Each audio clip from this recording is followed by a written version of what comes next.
Welcome to The Jewish Lens, a podcast to discuss anything and everything from a Jewish perspective. Now, please help me welcome the man who controls the media, your host, Jonathan Rosen. Hello, and welcome to another edition of The Jewish Lens. I'm Jonathan Rosen, and today I am thrilled to welcome an award-winning writer, photographer, podcaster, and speaker.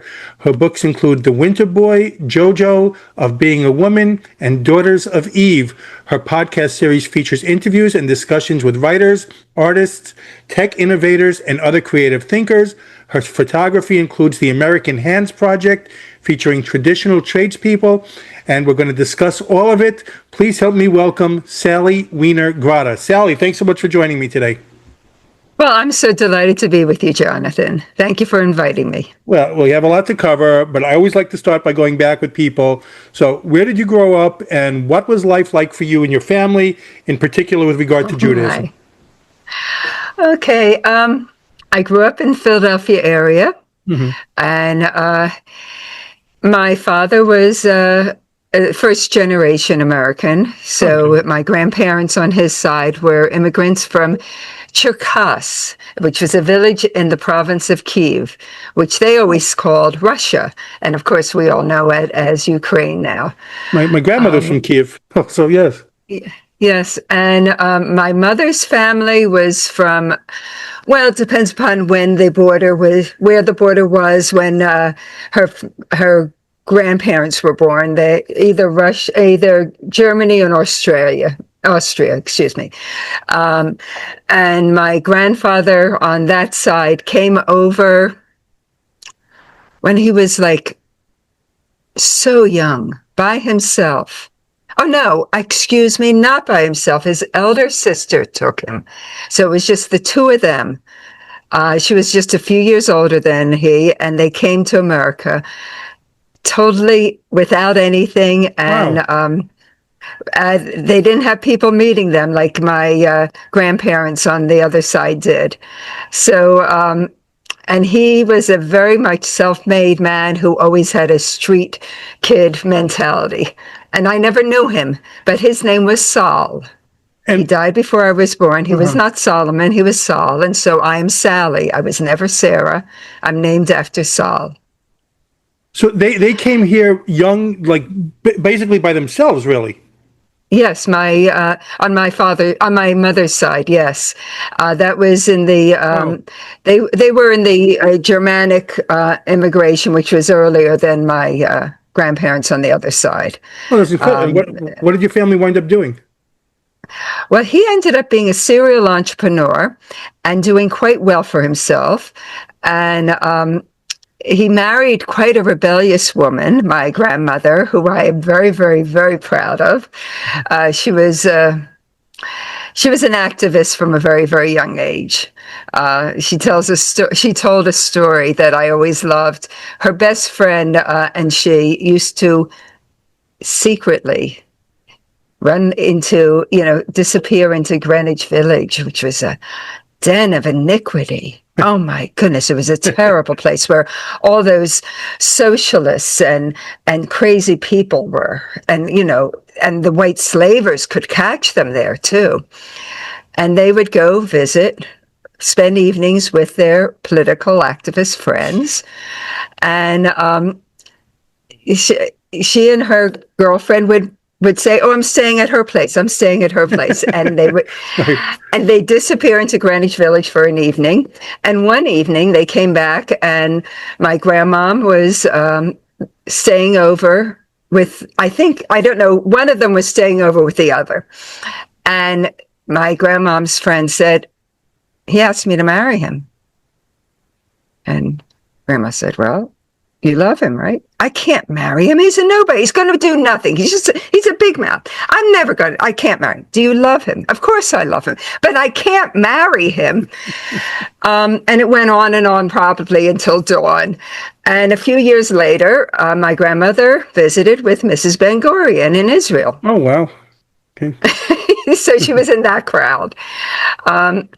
So I was involved. I grew up with, and my grandmother on the other side, her elder brother, had made it to America, to Philadelphia, Mm-hmm. and also a young man that she always admired was there, and he actually had to leave because, there was this conscription of Jewish young men, and they would be in the army for life. So his elder brother took him on the train and found a way to get him out of the country, and the two of them made it to Philadelphia. Well, my grandmother was a very young woman. She may have been, we don't know how old she was, maybe 14. She came home. She actually was going to a school, which was unusual. And she came home from school and she said to her parents, "I'm done. I've had it. That's enough." And she started walking. And she walked all the way to, we believe, Hamburg, and caught a bus, listen to me, caught a boat to Philadelphia to join her brother and her intended. And she walked all her life, and we've all been walkers ever since. My dad and I used to take walks just because, "Sally, we need to talk," a walk around the block. Right. So that's what I grew up with. So there's nothing that really prompted them, like no like big event that had prompted them. Oh, yes, I'm sure. My father was convinced that my grandmother had been attacked as a young girl, and that's why you couldn't say the word Russian or Cossack around her without a woman who was a lady to the day she died would spit on the sound of the name of Russia or Cossack or anything like that. It's like you're spitting at the devil. Right. My father was convinced she had been raped. Oh, wow. And of course, on her intended's thing was, of course, they had almost universal conscription, that all the Jewish boys were being rounded up. And so he had to leave. Now, on my grandfather's side, on my mother's side, my grandfather, we know nothing about their background, nothing whatever. And no one talked about it. Nobody talked about it. He was a street kid, and he was hard-nosed, and I never met him, as I said. He died before I was born, but I've heard stories about him. He was a tough businessman. He made his way up, and he sold jewelry pads, display pads. He sold baby mattresses. Then the final business he had was he had a meat factory in Philadelphia. And he did quite well with that. So he had a few other businesses, but he died during World War II. He had contracts with the armed forces to supply meat, so he did quite well on that. So, but none of them were religious. That's the important point to realize. Right. None of my family has ever been religious. My grandfather on my father's side, with his brothers, built a small shul in Philadelphia, but they very seldom prayed. They were very secular people. So you didn't grow up with traditions at all in the house? You yourself? Oh, we had some traditions. I mean, I went to Hebrew. I sort of went to Hebrew school, but I went to Sunday school, and I learned, and I was confirmed. I wasn't bat mitzvahed. I was confirmed because our rabbi didn't believe in bar mitzvah and bat mitzvah back then. And I loved the education he gave us. He took the confirmation class, and that was his class. We had other people teaching us all through the grades, but the confirmation class was his class. And I loved what I learned from him. I loved the traditions. I adored Passover Seder. I enjoyed, of course, every kid loves Hanukkah, but and I would go with my father to high holiday services because he would go to pray on Yom Kippur for those who were gone. But he wasn't religious either. This was just following the traditions. But what I did learn in traditions, the integral issue of what it is to be Jewish to me is to always be seeking, always be curious, always learning. always learning, but never accepting a pat answer, but digging deeper, the way a Talmudist would.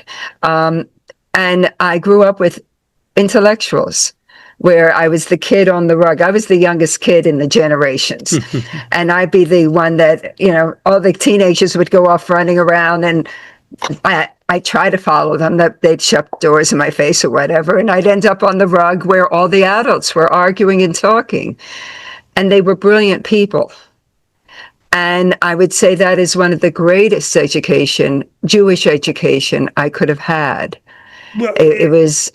It seems like you're always learning, because, what I was going to ask you about now also, because I was reading that you, as a kid, you always played the game of what if, which is, also your Substack name, which we'll get to also. But so it was just like always a curiosity to want to learn more.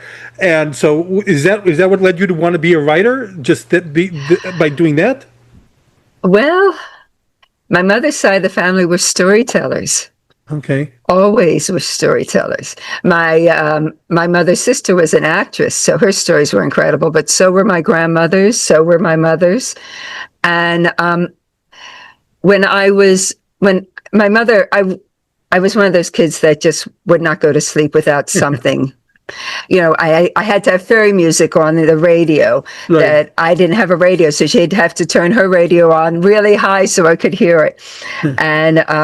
And fairy music to me, what I called fairy music was classical music. But my favorite thing was when she would read me to sleep. And I would fall asleep during the reading. And in my dreams, I would finish the story. And then she'd pick up where she left off the next night. And I'd say, no, that's not the way it goes. And I tell the story. Your own ending. I already had my own story with it. So I inherited the storytelling gene, I think. But what was the first thing that you wrote? Oh, I have no idea. I do remember my sister. My sister's a few years older than I am. And my parents did a job on her because she had been an only child for quite a few years. Mm-hmm. And so when my mom's bump was showing, they started saying, this is your baby sibling. I don't know. Right, this is the baby that's going to come. And this is your baby. You're to take care of this baby. And she still thinks that. I'm now, she's several years older than I am, but I'm like at least 5 inches taller than she is. And she's always introduced me as this is my baby sister. But when I was her responsibility. I was her response, and she still takes that quite seriously. It bothered me when I was younger. Now I go, oh, that's so nice.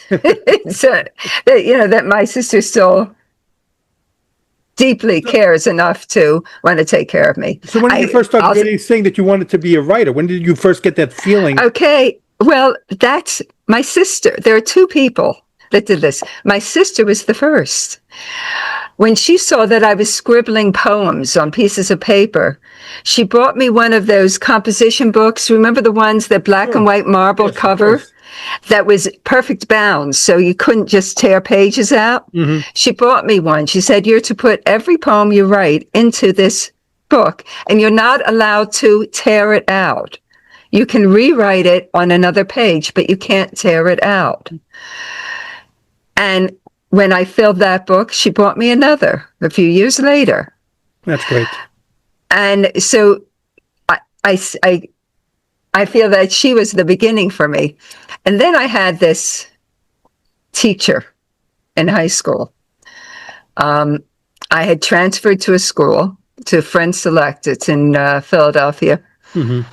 And she was this tough little woman, Teacher Margaret Sheets. We called all our teachers by the first name. So she was Teacher Margaret Sheets because there was another Margaret.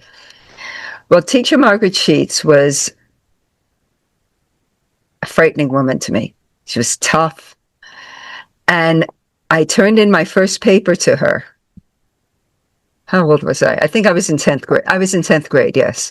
I turned in and everybody else had a grade on theirs. She had a thing that said, "See me after school." Oh my gosh, what did I do? And apparently she saw something in me. And she spent like an hour that afternoon after school taking apart that piece and putting it together again with me. And she did that on almost every other piece that I wrote for her that year. And by the end of, I guess was 11th grade or 12th grade, she was still my English teacher, and she was also our religious studies teacher.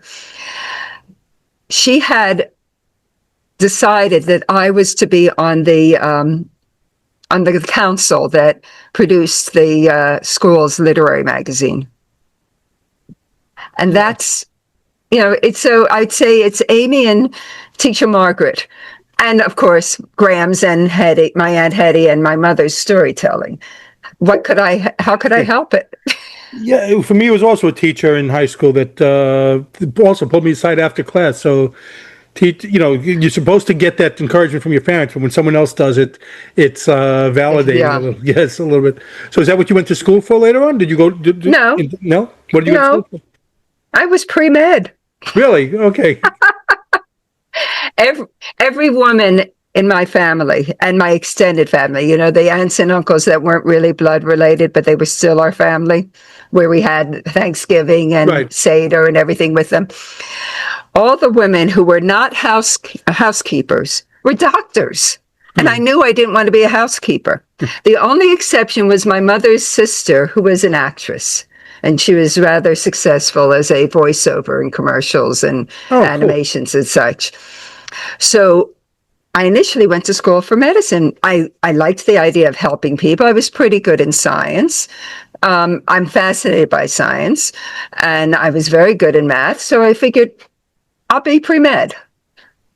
That didn't work out. I ended up a philosophy major. Did I read correct? You did journalism as well? Yeah, I was a journalist. Well, of course, then when I became, I always knew I was a writer. I didn't become a professional writer till I met my husband, Daniel Grotta. Mm-hmm. Daniel was my dog just moved the mic, sorry. Daniel was a very well-established writer when I met him. He was the first biographer of J.R. Tolkien. He was an established editor. He wrote for many of the glossy magazines, like Harper's and Philadelphia Magazine and San Diego. He wrote for a bunch of big magazines. And I was a closet writer at that time. But he taught me photography so I could travel with him on assignment. And I took to photography like a duck to water. I was going to ask you about that. I was going to ask you about that also. But yes, but go ahead. Sorry. Yeah. So it's all tied in. And we went on assignment around the world together early in our marriage. Mm-hmm. Fabulous experiences. We were in Antarctica 3 times. Well, you've been to like every continent, right? Is that correct? Every continent, many of the exotic islands. Not every country, even every state, but I've traveled a lot. And on one assignment, we were in Hong Kong, and we went to Hong Kong on assignment several times. I believe this was the first time. Yes, it was the first time we went to Hong Kong. And when he came back, he had hepatitis. Oh, wow. Thank goodness it was the non-recurring hepatitis. Mm-hmm. So we just had to get him in the hospital to get the fluids in him and, all the right medicines, and he was going to be okay. But we were on deadline. Now, I know enough that you don't break a deadline no matter what. So I had one of the early laptops, and while I was sitting next to his hospital bed, I wrote the article and sent it in. Now the idiot editor how could he not see the difference between an amateur and Daniel Grotta's polished, gorgeous prose? But he published it. And Daniel said to me, okay, if you're going to write under my name, I better teach you how to write. So I had about a 3-year apprenticeship with him, in which he would tear, like Teacher Margaret, he'd tear apart my work. And he sometimes had me in tears. Teacher Margaret never had me in tears. But he still, again, he saw something that he felt was, the storytelling gene is in there, and the perceptions that I had about the world that he didn't have. So by the end of about 3 years, we were sharing dual bylines. I was editing his work as much as he was editing mine, and we were absolute equals. The one way on most of the dual bylines, eventually, whoever took lead, the name came first. Let me ask you a couple of questions about that, because I was very curious. I saw that also in your bio. So you've collaborated with your husband on quite a few things. All right. So do you find that difficult? Is it like good to do? Is it difficult to do? Because it was wondrous. It was wondrous. He's gone now. He's been gone now for 10 years. Mm-hmm. But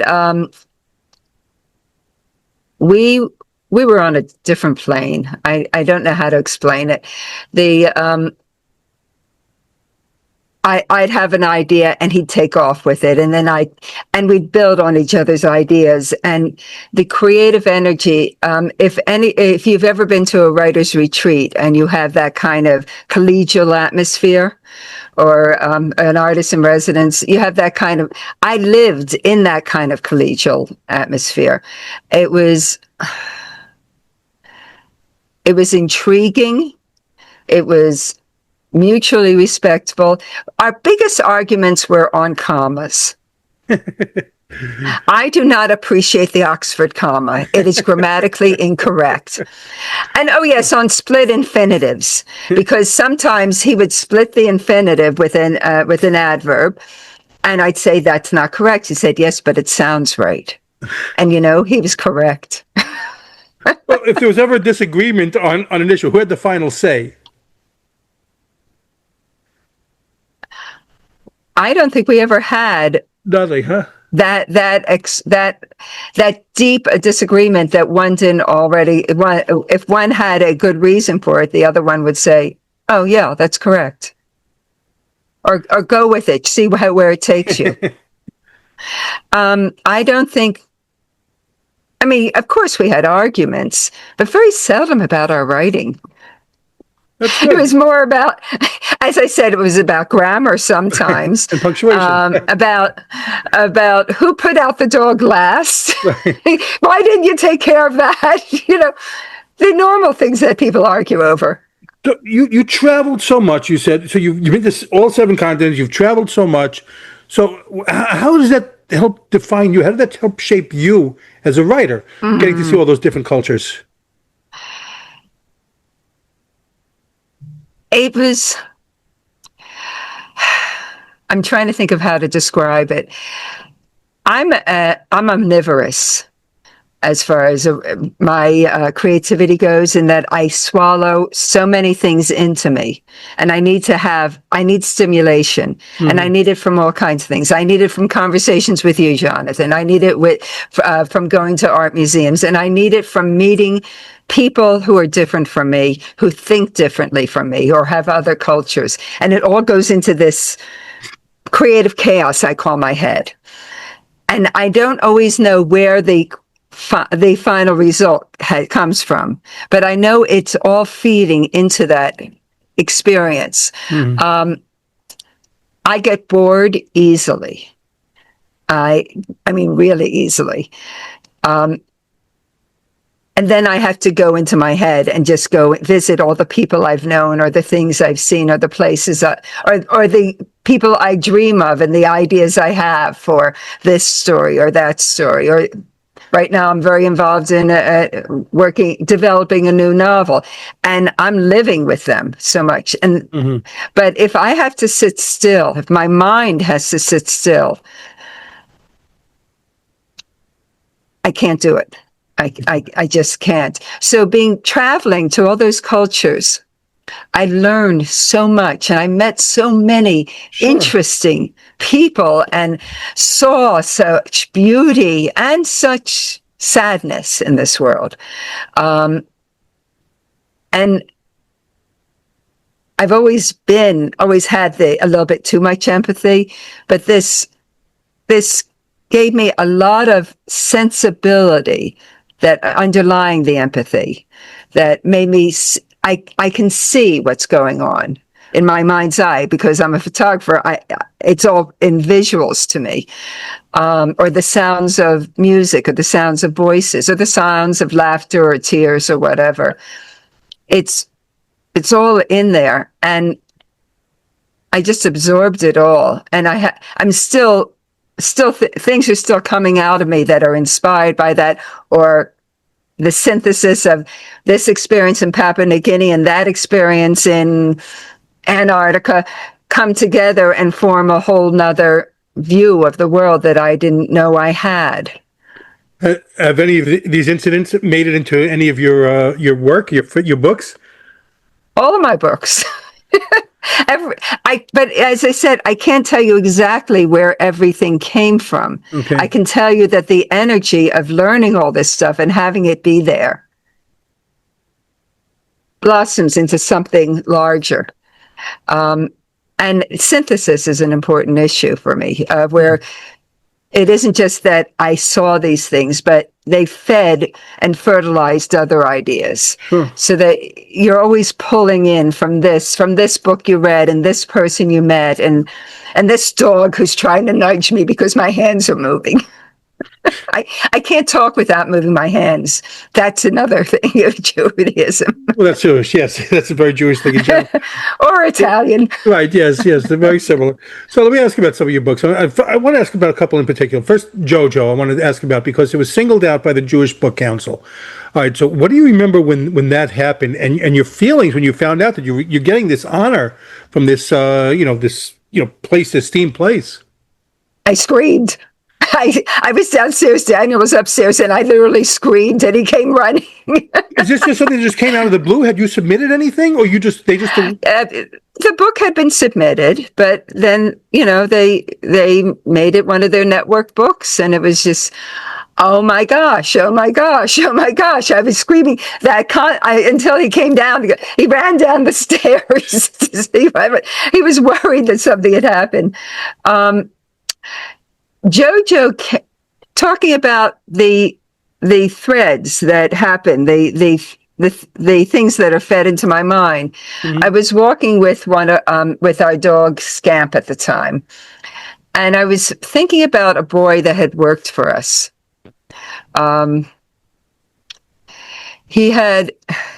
He was a high school boy. It was when we were living in Boyertown, Pennsylvania, which is, if your grandmother didn't play in the high school band, or your grandfather didn't play sports in high school there, you couldn't possibly be a Boyertonian.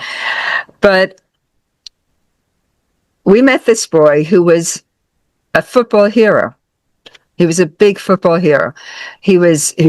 I don't know the positions in football, but he was a big guy, and he played well. He played too well. He had a dream of going into the Marines afterwards, which really would have made him, because he wasn't brilliant. He wasn't a person who lived in his mind. He was a person who was physical, but he had one of the most golden hearts I've ever met. Just a sweet, almost angelic kind of personality. Okay. And he was injured in a game, and the Marines wouldn't take him.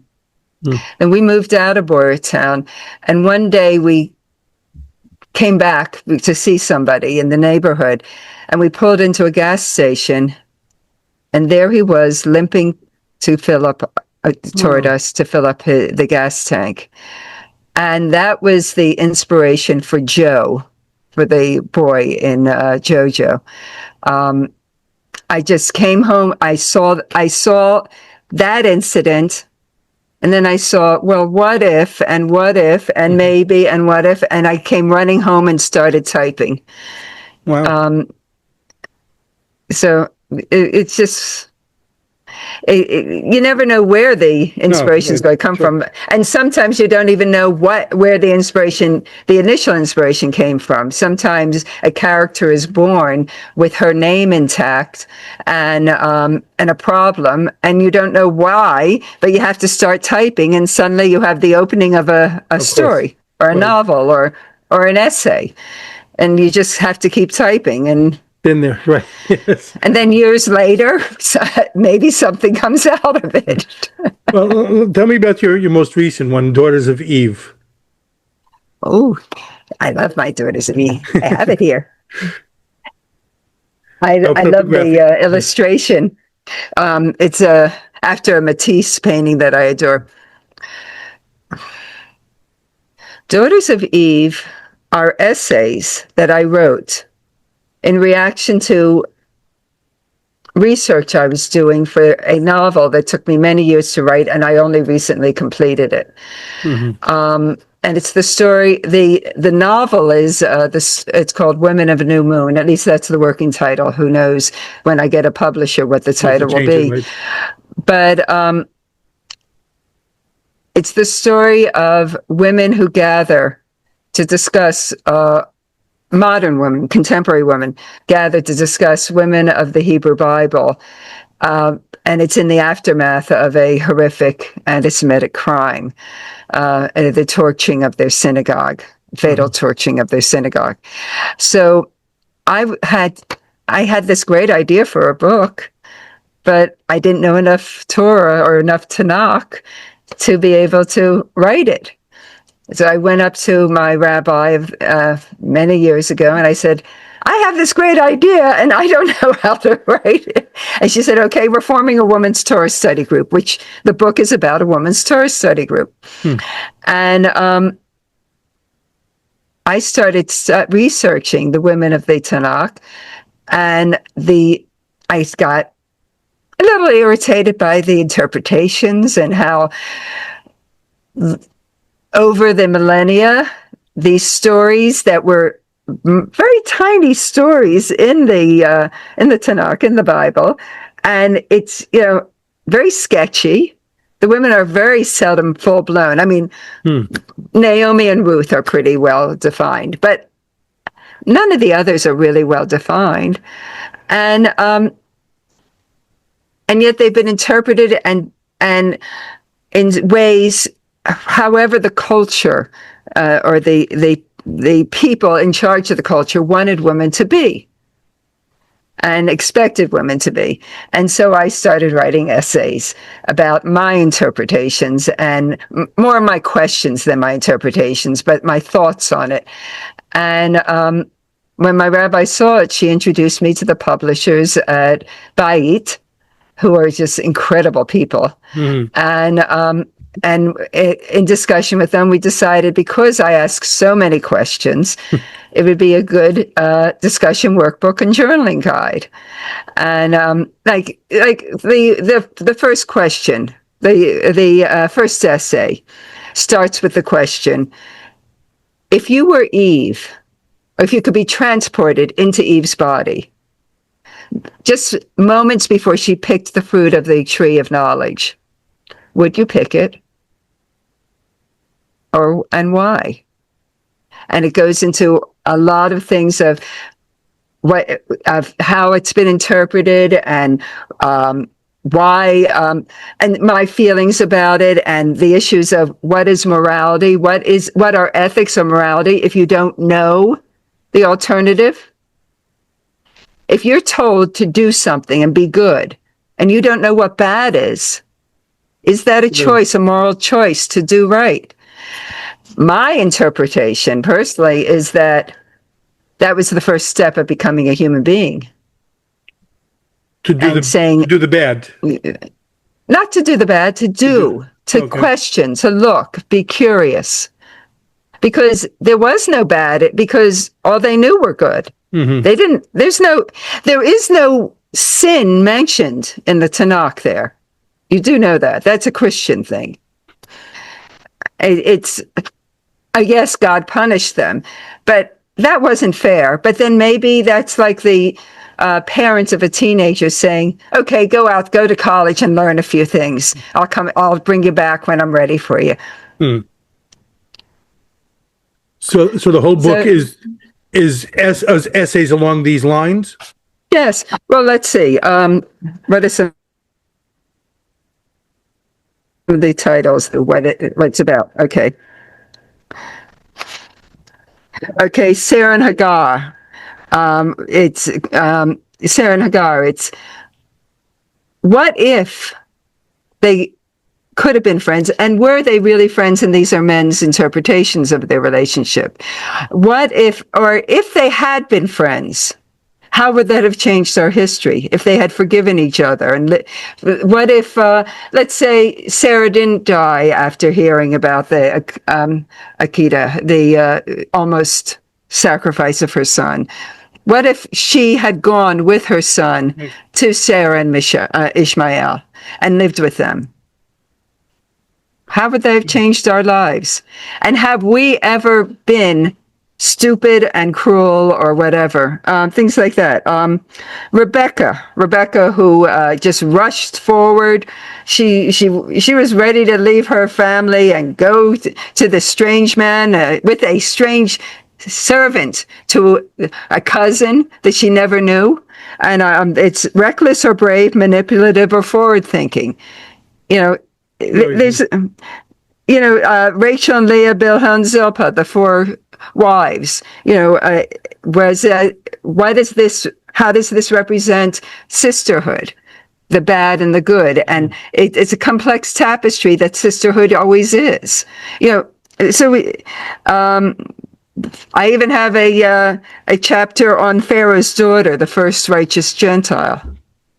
So it's like, yeah, it's fun. It's a lot of open-ended questions that, because I would love to hear the discussions people are having with the book now. I understand that there are some study groups that are using it, and I would love to be a fly on the wall and hear their discussions. Because I'm hoping they come up with their own midrash over this. Do people get in touch with you and talk to you about it? What they've Sometimes, yes. Sometimes great. they do. I wish more would. Well, hopefully after they see this. Hey, ladies, let me know.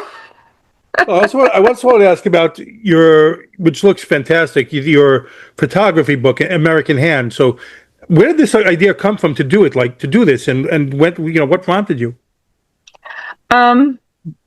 As I said, I took like a duck to water to photography. I love it. I love how much story you can capture in the frozen moment. And I had my project before that was the Wordsmiths project, which was interpretive photographs of interpretive portraits of people behind the scenes in publishing, and that had its inaugural exhibit at the entrance to Book Expo at Javits Center. And it was time for me to come up with another project. And I've always been fascinated by the underlying stories of everyday people and how our civilization grew, how America grew. And I thought, I've always been fascinated by the human hand, because it's more than just what we do to handle the world. It's more than just picking this up and putting in my phone numbers or whatever. Stop it, Bella. Bella is a puppy who is insisting upon my attention. Sorry about that. But if you think about it, the hands is not just about creating physical things, but we use words for the hand that talk about the very essence of what it is to be human, to be touched by something, to hold something close. So I knew I wanted something about hands. But that was too large a subject. And I kept narrowing it and narrowing and narrowing. I have a problem that I often go for the very large picture and then I have to come in tighter and tighter. And I don't remember, I think it was Daniel who first suggested, how about craftspeople? Oh. And I thought, my gosh, it's the craftspeople who really built this nation.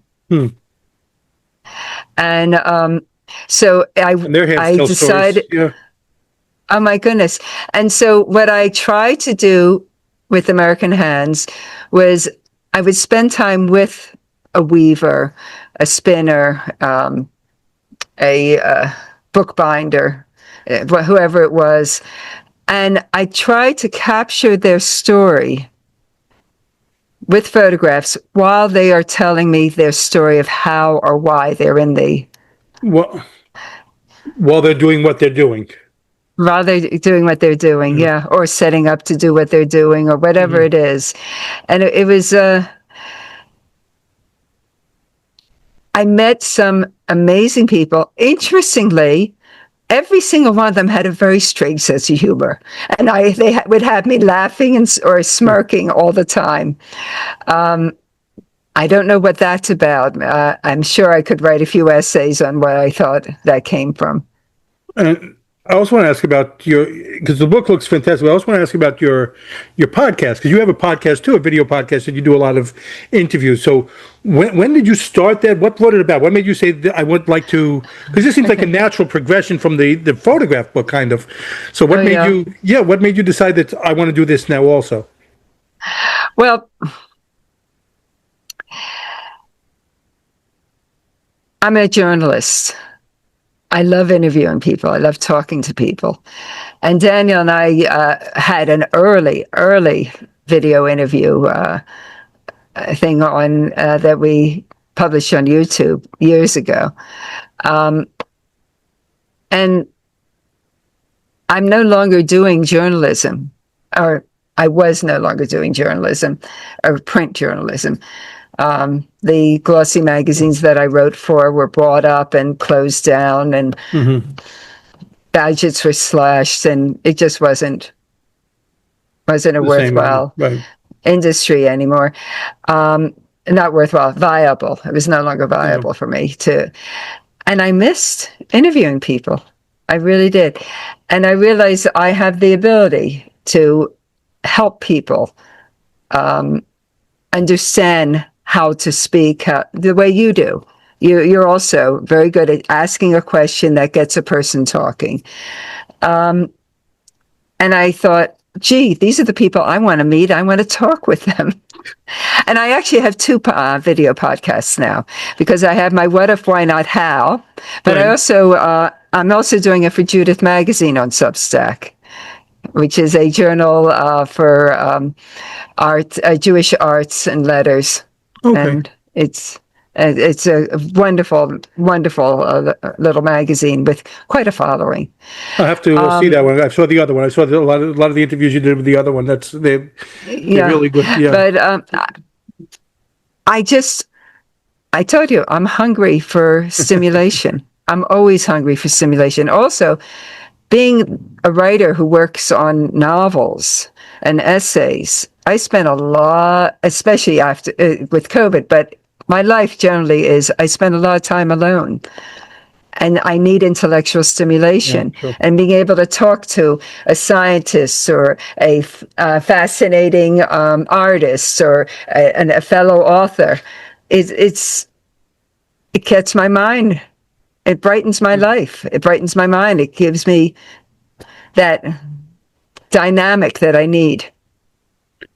And it's fun. No, it absolutely is. I enjoy doing it too.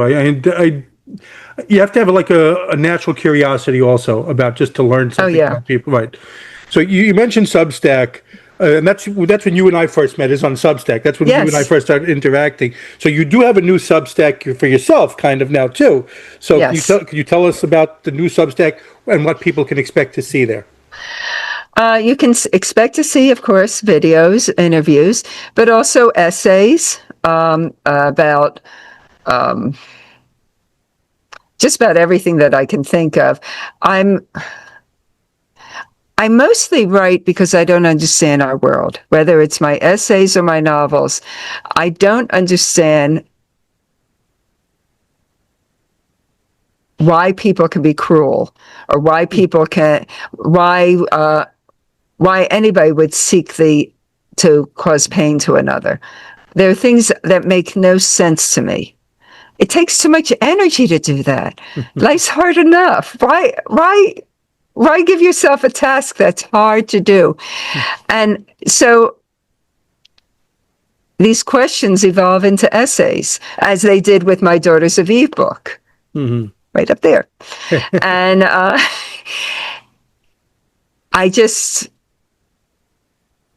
so I'll write an essay on, I went to see a play up at Tanglewood in Massachusetts that was brilliant.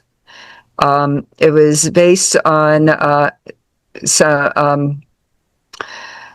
Grimet's, Araceli Grimet's poetry.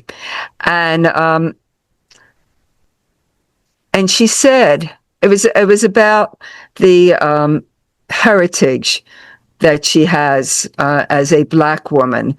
And it's called Experiment in Voices, where she has the voices of ancestors and the voices of a viola too, interweaving. And I asked her where it came from. And she said, from a crisis of imagination. And so I have an essay on what is a crisis of imagination. What she thought the crisis of imagination was, what is it to me? And I was also comparing her crisis of imagination, which is based on a lot of need and concerns about the world and concerns for her young son, being a Black man in this world. And the day before I went to, oh my, I've just lost the name of the house. A gorgeous, gorgeous Art Deco home that was owned by two artists who came from money. And they never had anything to worry about. And they could just produce art and collect Picasso. And they did, she especially produced fabulous work. I liked her work much more than his. And their home is a work of art also. And it made me think of Joseph Campbell. So the three simulations where he says, just embrace your bliss. Just go to your bliss. Well, he lives in a white man's white ivory tower, or he did. He didn't have any worries.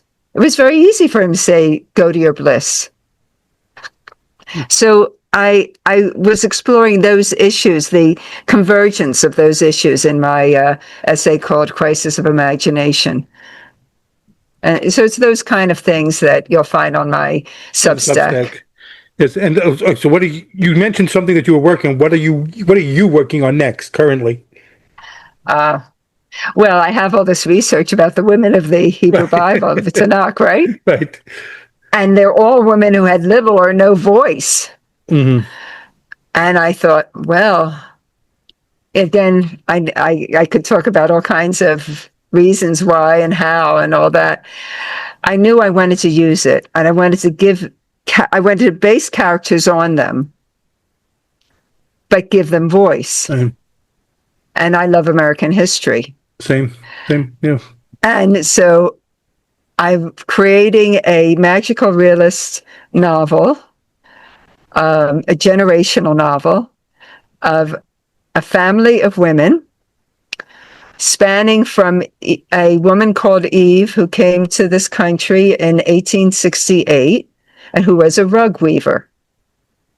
And she weaves a rug that, her last rug, where she pours all that she is, all that she wanted to be, and all that she envisions of the future. And all the generations are in that rug. And the women are people who get involved in socio-political movements in American history, but not the famous ones. Things like birth control, like the unionization of the garment industry, things like that. And but I didn't know how I was going to write this until I went to the Authors Guild Foundation's Wit Literary Festival 2 years ago. WIT stands for Words, Ideas, and Thinkers. And it's a fabulous, fabulous literary festival that I've been to every year that it's existed except the very first, and I've become involved in it. But that 2 years ago, Rachel Maddow was in conversation with Tony Kushner on the stage. They were the headliners for the show. And they started, this was in the September before the November last presidential election. Okay. So we didn't know where we were going, what the future held. And she talked about how life isn't quite a circle. We're not always wrapping back on each other. It's more a stepped spiral. And she talked about the McCarthy era, where I write an essay about this too, by the way. I think it's on the Substack, where this person spoke out and fought and fought and fought and fought, and then failed. And the next person came and built on it, fought and fought and fought and fought and failed. And the next person came on, fought, failed, until finally someone brought down McCarthy. But then there was the next thing that had to be fought. And she said, you're never finished. The fight is always ongoing. And she said, no matter whether your candidate wins or loses at the presidential election, your fight is ongoing. With anti-Semitism as well. And so, yes. Oh, yes, exactly. Mm-hmm. And so very much so. Yes. And so I realized that I wanted my book to be something like the double helix of DNA. So I have the different generations weaving, and the rug watching. Most important question for people that they want to make sure that this always gets out. How can people follow you on social media? Well, SallyWienerGrotta.com is my website. And then Sally Wiener Grotta on Substack. And I'm also on Facebook. I'm sort of on Blue Sky, but not really. And I'm still on Twitter, but not really. So I would say the 4 places you can Facebook, find. Substack, and your website. My website, my Substack, Facebook, and of course I do throw a bunch of my videos on YouTube. Fantastic. Sally, I want to thank you so much for joining me today. It was such a pleasure getting to meet you in person. Well, virtually, kind of. But thank you for coming on. Oh, yes, I should say, and my books are available on Amazon and elsewhere, so please consider buying them. Daughters of Eve would make a great Hanukkah gift. I agree 100%. Well, Sally, thank you again. I'll sign us off now. Okay. Again, thank you, Jonathan. It was wonderful talking with you. Thank you. Same. This has been The Jewish Lens. I'm Jonathan Rosen. Again, a very special thanks to Sally Wiener Grotta. And please like, comment, and subscribe. Thanks for tuning in to The Jewish Lens, where all items used was strictly kosher.